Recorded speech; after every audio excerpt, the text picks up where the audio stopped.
الحمد لله نحمده ونستعينه ونستغفره ونؤمن به ونتوكل عليه ونعوذ بالله من شرور أنفسنا ومن سيئات أعمالنا من يهد الله فلا مضل له ومن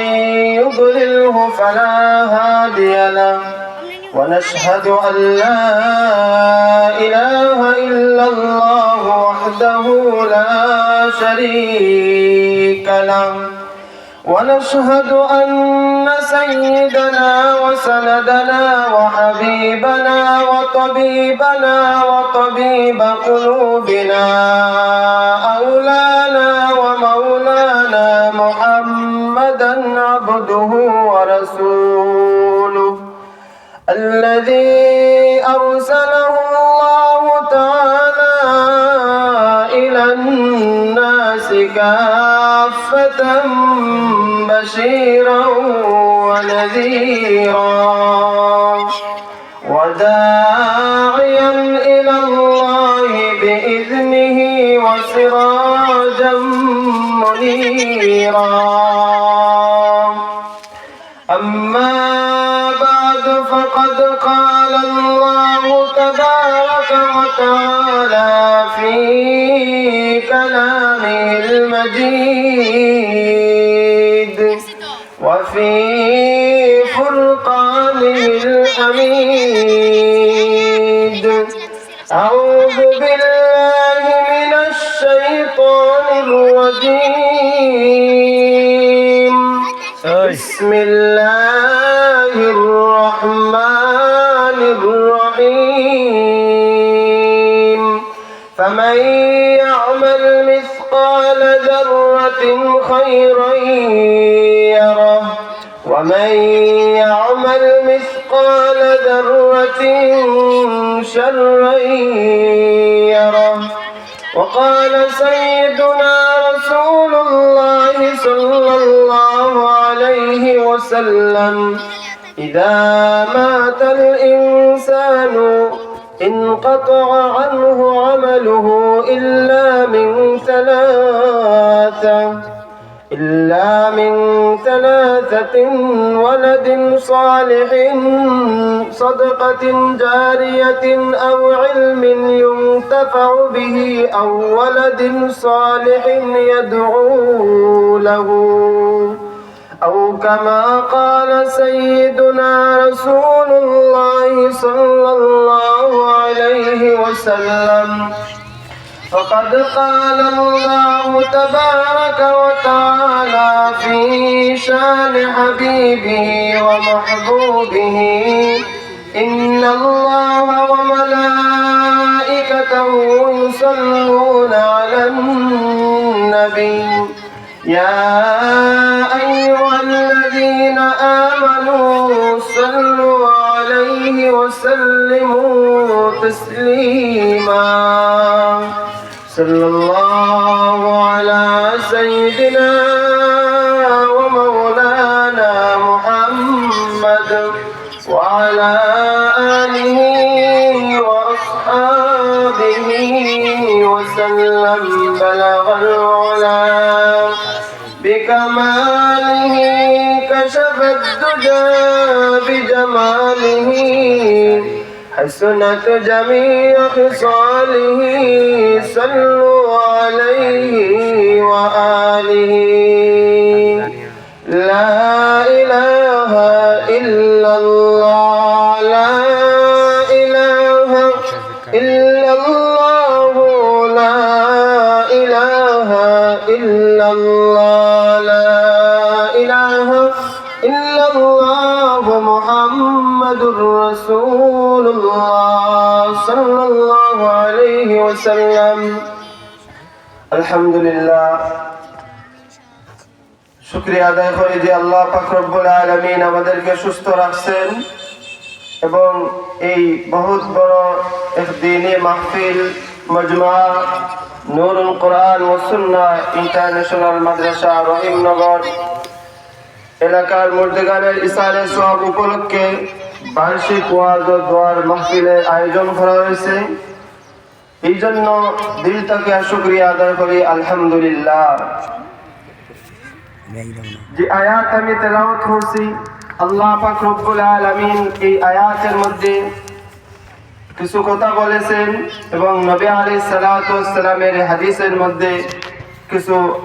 দিক নির্দেশনা দিয়েছেন উম্মতদেরকে। তো দেখেন,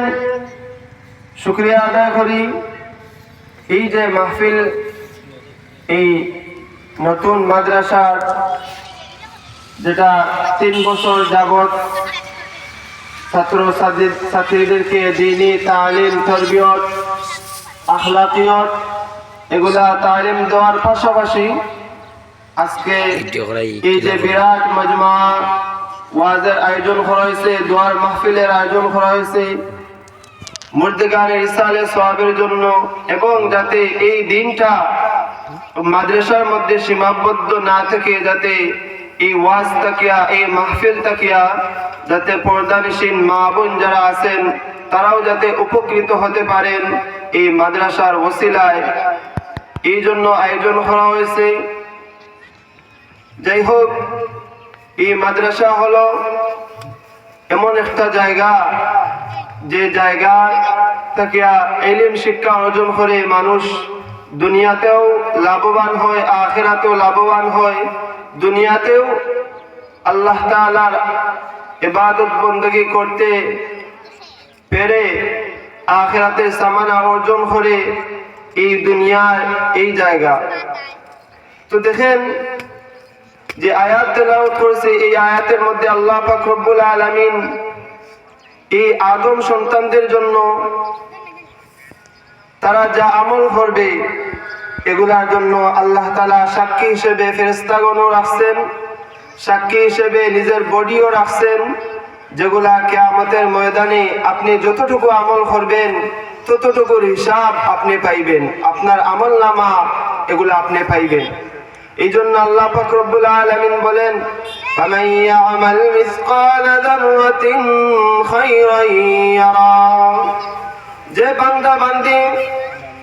যে পুরুষ মহিলা যে পরিমাণ নেক আমল করবে, চাই সামান্য থেকে সামান্যতম যদি নেক আমল হয়, নেক আমল করে, তাহলে এগুলা আল্লাহ পাক রব্বুল আলামিন এগুলা আমলনামার মধ্যে লিপিবদ্ধ রাখবেন। যে আমলনামা আপনি কিয়ামতের ময়দানে যেদিন মিজানের পাল্লায় হিসাব দেওয়া হবে, হিসাব শুরু করা হবে, ওই দিন আপনার এই ছোট ছোট আমলগুলাও বড় আমলের সাথে ছোট আমলগুলো আপনি দেখতে পাইবেন। বান্দায় অস্বীকার করবে না, যেগুলো আল্লাহ পাক রব্বুল আলামিন কুরআনুল কারীমের বিভিন্ন আয়াতের মধ্যে এগুলা তুলে ধরেছে। তো দেখেন, এই যে আমল করা, আপনি যদি ইলম শিক্ষা না অর্জন করেন, দ্বীনি ইলম শিক্ষা অর্জন না করেন, তাহলে আপনি দুনিয়াবি হিসেবে যতই বড় ব্যক্তি, মর্যাদাবান, ফজিলতবান হোক না কেন, কিন্তু আল্লাহর দৃষ্টিতে আপনি আলিম নয়, আল্লাহর দৃষ্টিতে আপনি আমিল নয়, এবং আপনার এই দুনিয়াতেই আপনার ফলাফল ভোগ করবেন, কিন্তু এই আখিরাতে আপনি কোনো সওয়াবও পাবেন না। দেখেন, যেইভাবে আমরা দুনিয়ার জন্য অনেক কিছু করি, টাকা পয়সা, ব্যাংক ব্যালেন্স, জমি জমা এগুলা সঞ্চয় করে রাখি দুনিয়ার ফায়দার জন্য, কিন্তু আজকে আমরা এমন দশা হয়েছে, আল্লাহর বান্দা এবং বান্দির এমন দশা হয়েছে, বেহাল দশা, যেটা আমরা নামাজ থেকে উদাসীন, পর্দা থেকে উদাসীন, আজকে আমরা নেক আমল থেকে উদাসীন, আজকে আমরা দ্বীনি কথা শোনা থেকে আমরা আজকে উদাসীন। আজকে দেখা যায়, আমরা লক্ষ্য করে যদি দেখি, কত টাকা দিয়া, কত লাখ লাখ কোটি কোটি টাকা দিয়া মসজিদ বানানি হয়, কিন্তু মসজিদের মধ্যে দেখা যায় মুসল্লি নাই। কিন্তু একটা গানের আয়োজন যদি করা হয়, তাহলে দেখবেন মুহূর্তের ভিতরে যে টাইম দেওয়া হয়, এলান করে দেওয়া হয় যে ওই টাইমের মধ্যে অমুক শিল্পী আসবেন, তাহলে ওই সময় দেখবেন যে মানুষ মুহূর্তের ভিতরে ভরপুর হয়ে যায়। মানুষ আজকে নামাজ থেকে উদাসীন, মানুষ ইবাদত বন্দেগী থেকে আজকে উদাসীন, অথচ মানুষের জরুরতের শেষ নাই। কিন্তু আল্লাহ পাক রব্বুল আলামিন ইরশাদ করেছেন যে যারা মুসিবতের মধ্যে পড়বে, বিপদের মধ্যে পড়বে, তারা যদি আল্লাহ রব্বুল আলামিনের কাছে চায় তাহলে আল্লাহ পাক রব্বুল আলামিন তাদের অভাব অনটন দূর করে দিবেন, তাদের জরুরত পূরণ করে দিবেন। কিন্তু আজকে দেখা যায় এমন দশা, এমন কোন মুসল্লি পাওয়া যায় না যে নামাজের টাইম ছাড়া মসজিদের মধ্যে দেখতে পাওয়া যায় না যে আল্লাহর কাছে চা, তার অভাবের কথা, তার জরুরতের কথা, এগুলো আজকে আমরা দেখতে পাই না। কিন্তু দেখা যায় আজকে কেউ সম্পর্কে যদি সমালোচনা করতে বলা হয়, দেখা যায় সমালোচনা করতে করতে দেখা যায় সময় ঘন্টার পর ঘন্টা খালি সমালোচনা করলাম, গীবত করলাম, যেটা আমার আখিরাত আমার ফায়দাজনক হইতো না, আখিরাত আমার শাস্তি ভোগ করা লাগবে। তো দেখুন আজকে আমরা পর্দা থেকে আমরা উদাসীন হয়ে গেছি। আজকে দেখা যায় এই পর্দা আমরা সঠিকভাবে পালন না করার কারণে, আল্লাহর এই ফরজ বিধান পালন না করার কারণে আজকে দেখা যায় মানুষ মসজিদ তাকিয়া দূরে, আল্লাহর ইবাদত বন্দেগী তাকি দূরে, তাহাজ্জুদের নামাজ তাকিয়া দূরে, মানুষ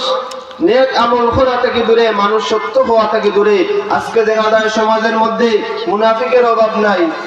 আজকে দেখা যায় বেপরদার অভাব নাই। যদি মার্কেটের মধ্যে যাওয়া যায় তাহলে দেখা যায় পর্দা সারা কত মহিলা, যুবক যুবতীরা আছে, এরকম ভাবে দেখা যায় মানুষ আজকে ইসলামী সংস্কৃতি সারিয়া আজকে মানুষ অপসংস্কৃতি যেটা আমদানি করা হয়েছে আমেরিকা, এরকম পশ্চিমা দেশ থেকে তারা যে সংস্কৃতি, এগুলো আজকে আমরা গ্রহণ করছি। যার দরুন দেখা যায় আমরা যদি একজন মুসলমানের সন্তান তার শরীরের মধ্যে, তার চেহারার মধ্যে যদি দেখা যায় তাহলে দেখবেন কিছু নারী হল আছে তারা ভ্রু চিকন করে,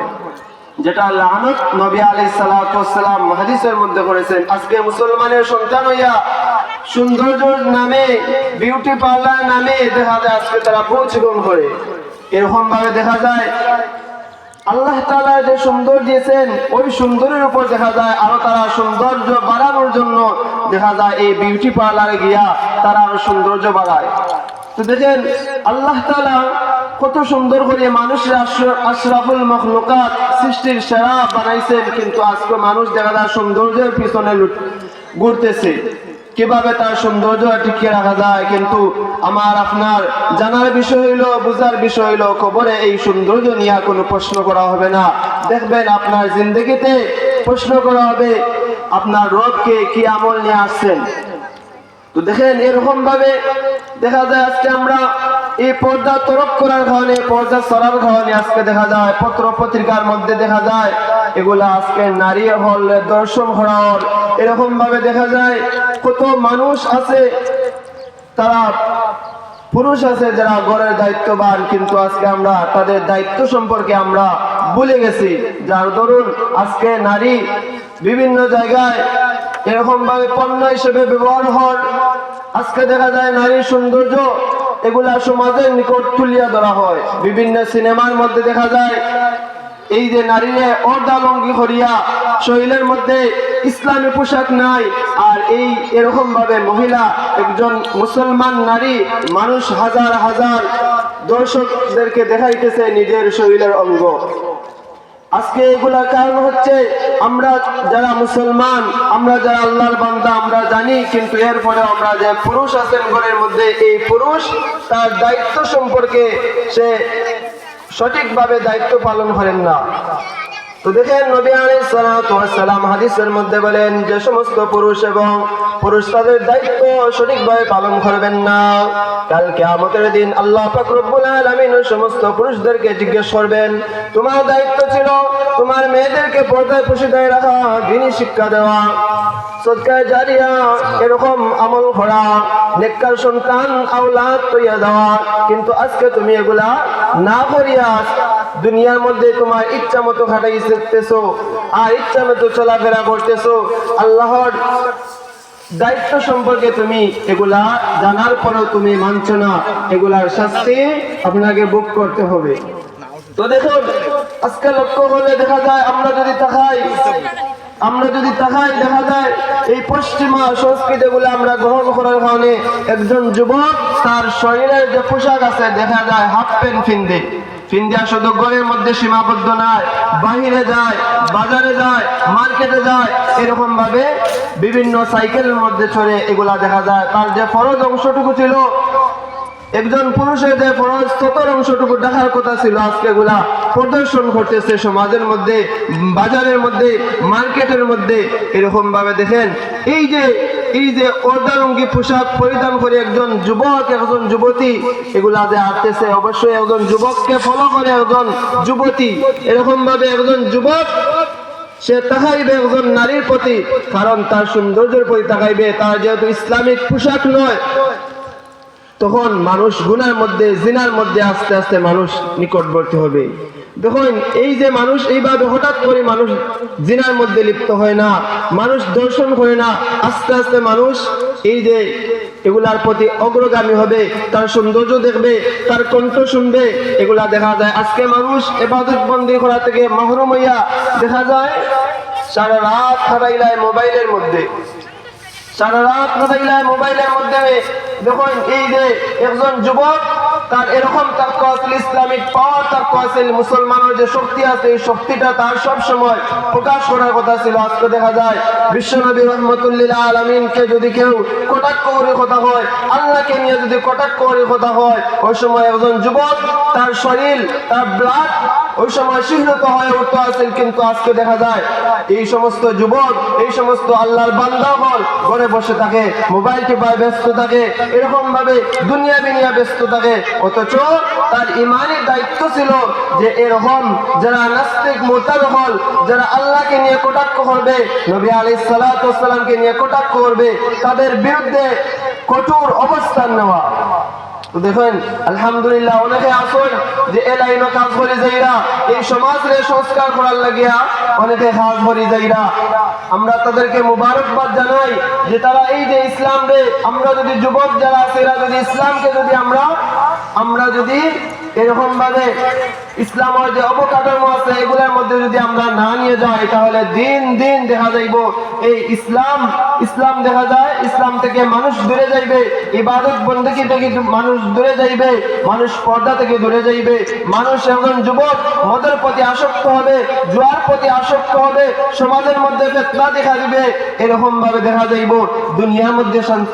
শান্তি নাই, এই ফ্যামিলির মধ্যে শান্তি নাই। আজকে দেখা যাইব এরকম ভাবে গোটা সমাজের মধ্যে